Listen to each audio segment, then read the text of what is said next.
Transcription number 160, speed 100 words per minute. Start.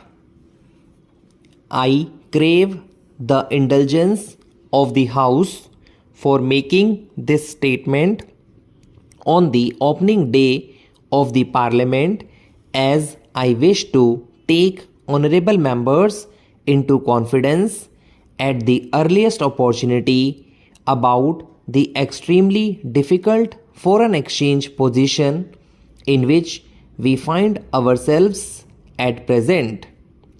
Our foreign exchange reserves have declined more or less steadily during the current fiscal year. Some decline during the months of April-September, when export receipts are usually low, is a normal feature of our balance of payments. The decline in reserves during April-September 1984, however, was almost twice as large as in the same period of 1983. The decline in reserves has continued during the past 4 or 5 months, when we should normally be gaining reserves in order to meet the requirements of the coming lean season for exports. On February 12, 1985, the foreign assets of the Reserve Bank stood at about rupees 700 crores. As honorable members are aware, the Reserve Bank is required to hold a minimum rupees 800 crores of reserve in the form of gold and foreign securities.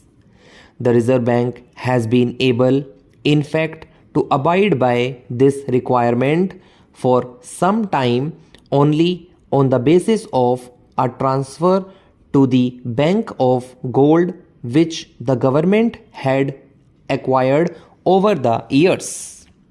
The recent decline in reserves is the result of a variety of factors. In view of shortages of food grains in the country and the pressure on prices, we have had to provide for larger imports of food and fertilizers against free foreign exchange.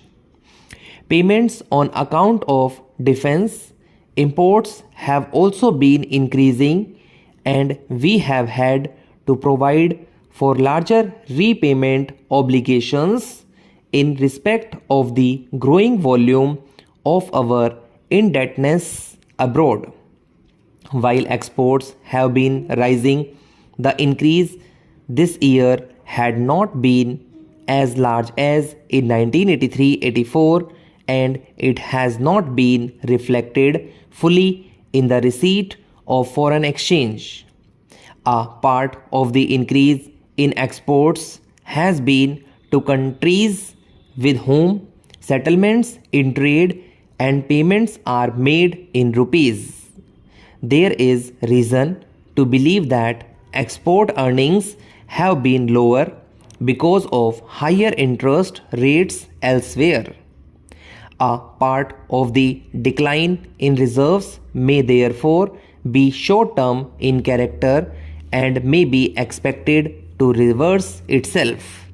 First and foremost, we have to reduce inflationary pressures in the economy.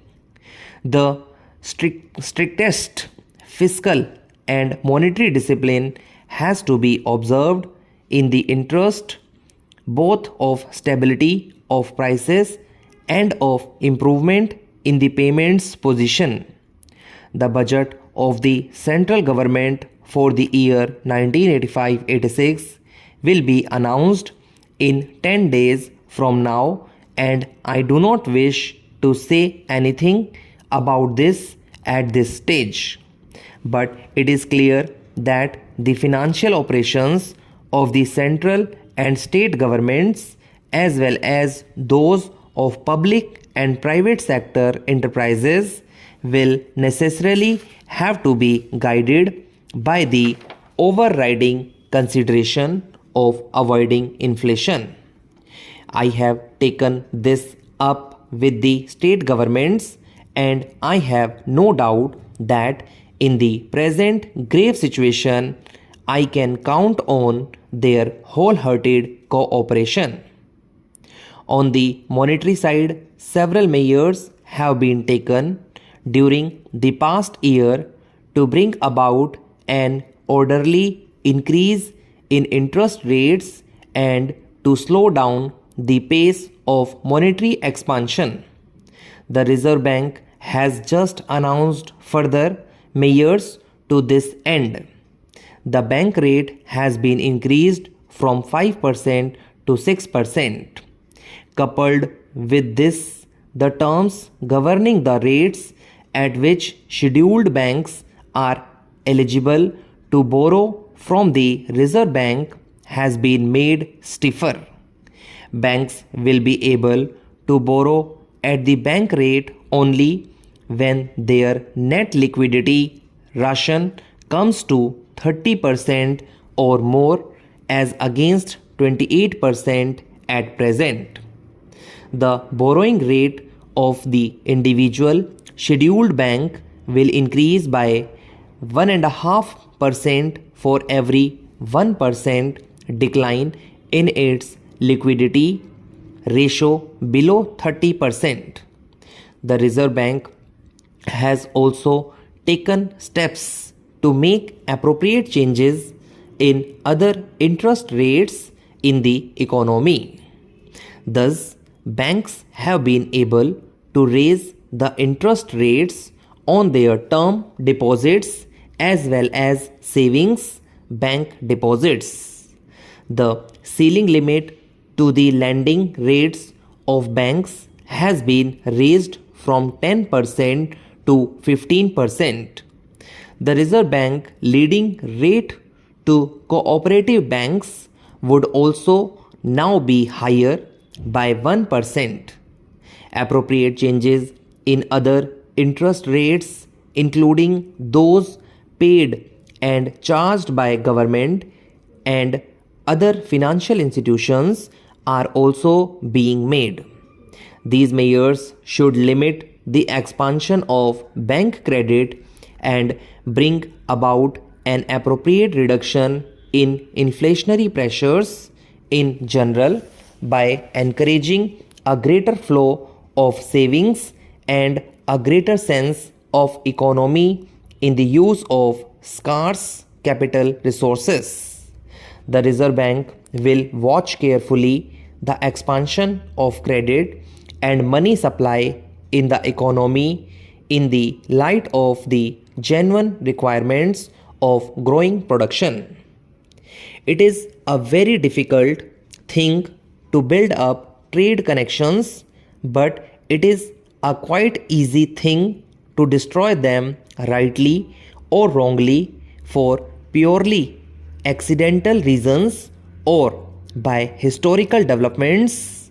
It so happens today that most of our trade connections are with the countries in the sterling area, and I think it would be a mistake from the point of view of our own interests to do anything which will destroy these long-standing trade connections which are of very great help to us.